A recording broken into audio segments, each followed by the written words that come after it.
This is Bob from Speed Gems again. Today we're going to talk about a kit we've had out for a while. It's the early Cadillac. Now, several versions of the early Cadillac. This one's going to be the 55 through 64.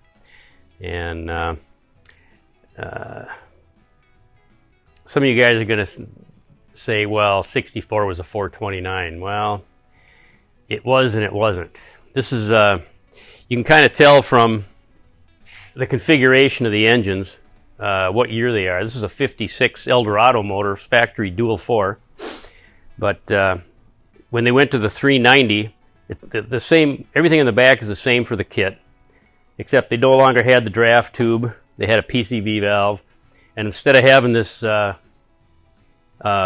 filter up here, this is kind of a add-on oil filter that Cadillac came up with. Now they've got the oil filter bolted on right here, and that does, depending on what it came out of, it's like an ambulance or something like that. Those oil filter adapters stock from Cadillac can interfere with the kit, but the starter rotates 360 degrees, so you can get that out of the way. And then there's the most you have to do is a little bit of grinding on the back of the adapter plate to get it to clear the like the ambulance oil pressure or oil filters. But the 429 came out, I think, late 63 through 64, and it was really just a punched out 390. Even though they moved the distributor to the back, it was still a 390 and takes the same kit. The 65 and up 429, that's a different engine altogether. So all the way up to 64 429 will work with this kit. And you know that you've got the punched out 390 in 64. When they came out with that, they actually had a cast iron factory adapter that had a Buick Nailhead ST400 on it. That was their package for 64. But I'll show you how this one goes. This is another one of those kits that we developed that can be used either for automatic transmissions or for manual transmissions. And basically it changes the back end of the engine over to where you can bolt all Chevrolet components onto it, whether it's a 700R4, 4L80E, 204R, or I'll even demonstrate a Chevrolet Bellhousing with a Super T10 on this one. We'll start out here. We got the whole back end taken apart. This one originally had a Jetaway transmission on it. Everything's off the back, so it's block, crank, all cleaned off. All right. Well, first thing I'll do is bolt down the adapter plate.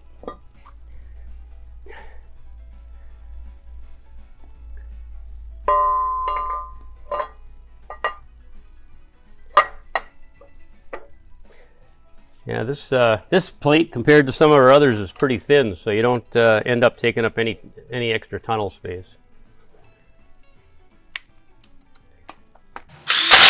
Since it's thin, it's steel because it's a pretty heavy motor. Because of clearance issues, we got two of the bolts are going to come in from the back side.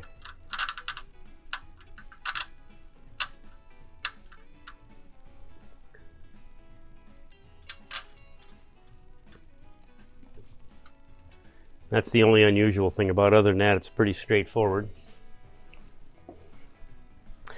Then the crank adapter.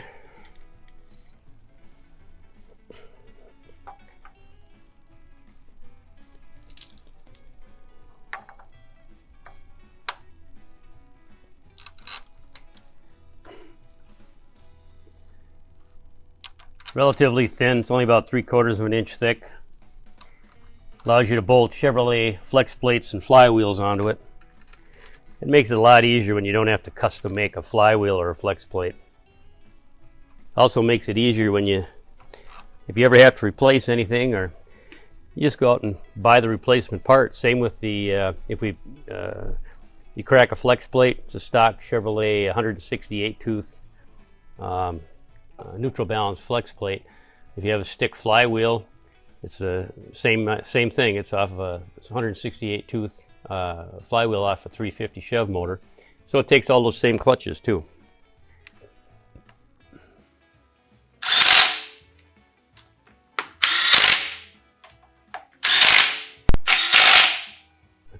Simple enough for the crank adapter. And then mini high torque starter, which is also commercially available.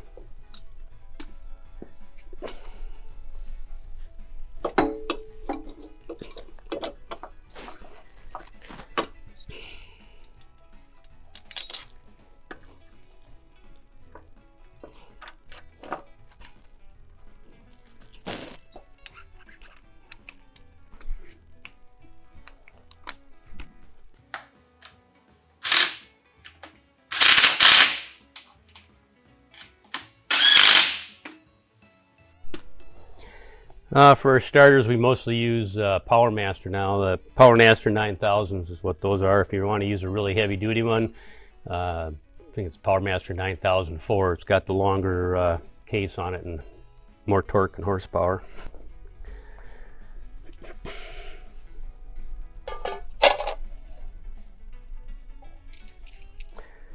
Neutral balance, so there's no specific orientation.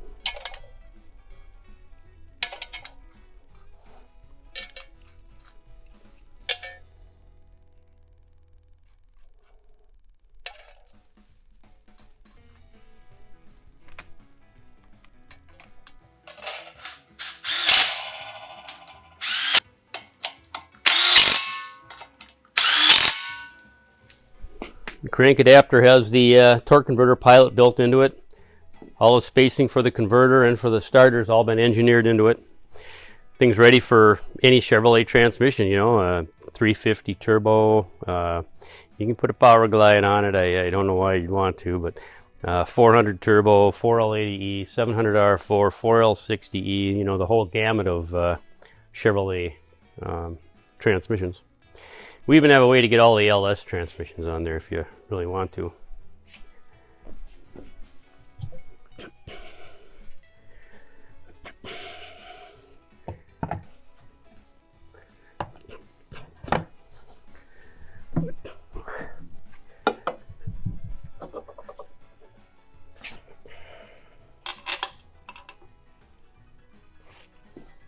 You know, one thing I haven't really been talking about when I put this in, because I think it's kind of common sense, but I run into people that do it. You always make sure that your bolts don't run through the plate and try to actually push the plate off the block. And even though it's all figured out, you know, we got 50, 60-year-old motors. Sometimes you find differences. So, you know, being a good mechanic is basically just paying attention.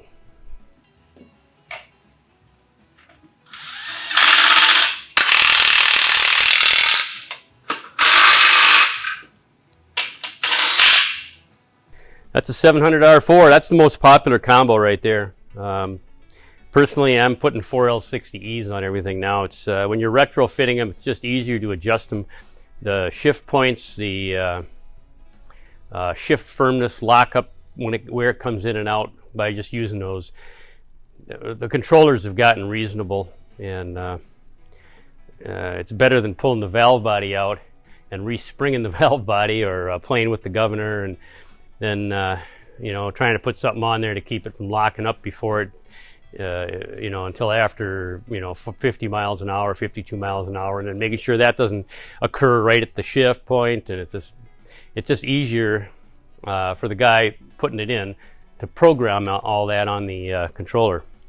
But what I'm going to do now is I'm going to take the 700 off. We'll put a flywheel on it, a Bellhousing, and I'll put a stick tranny on the same kit.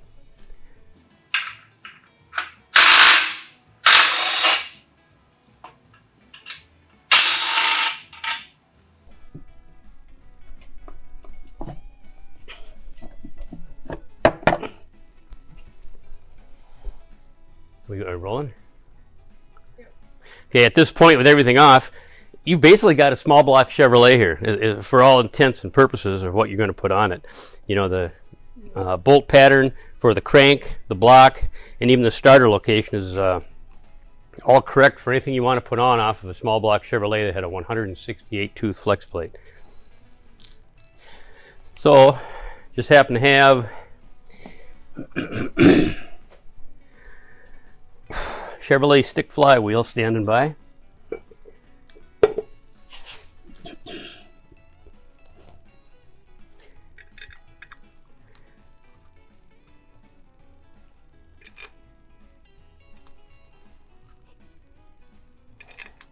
course, if you tell us you're going to put a stick transmission on the kit when we send it, we'll send the longer bolts, and we'll send, there's a adapter for a crank adapter to put a Chevrolet pilot bushing in it.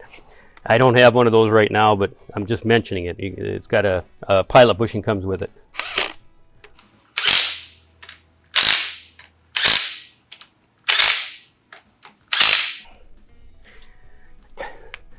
It's as simple as it gets. I'm not going to bother putting a clutch on it right now. You guys know how to put a clutch on. You don't have to watch me do it.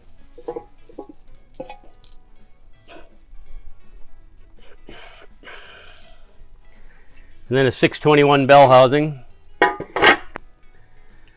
And the reason you mostly want a 621 bell housing is because it's it takes the 168 tooth flex plate, or flywheel and flex plate. The 153 style bell housings won't go over the top of the 168, and it's got to be a 168 because of just where we happen to have the starter. It also has, I don't know if you guys are aware of it, but the Chevrolet car transmissions have a 4.68 a register for the tranny, and the trucks all use a 5 1/8. So the truck bell housings will go around the flywheel, but then your register is too big for the car trannies. We do have a way around it, of course. We've got a little ring weave machine that you can use to close the hole up and put the car transmissions onto the truck bells.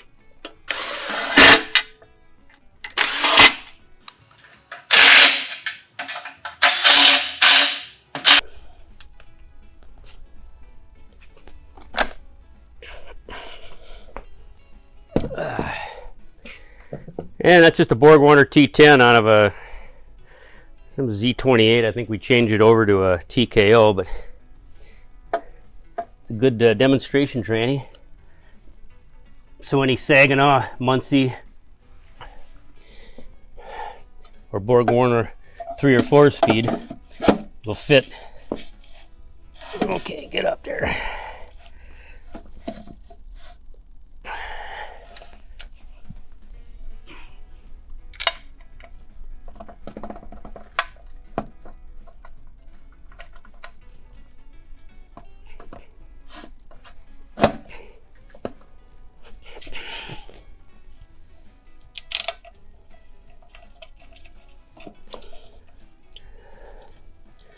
I think it's funny that as I get older, these transmissions are actually getting heavier. I don't know how that works. I used to be able to throw these things around with one hand.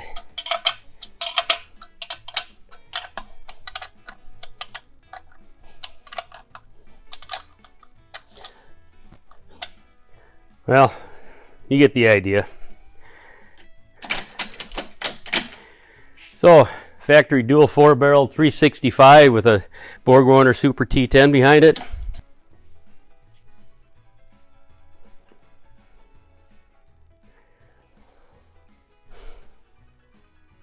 You guys want that. Well, there you got it. Cadillac V8. This kit fits the 55 all the way up to 64 Cadillac V8s. And one of our better kits. Kind of cool. One of our more popular ones. Give us a call, 763-767-4480 or transmissionadapters.com. Thanks.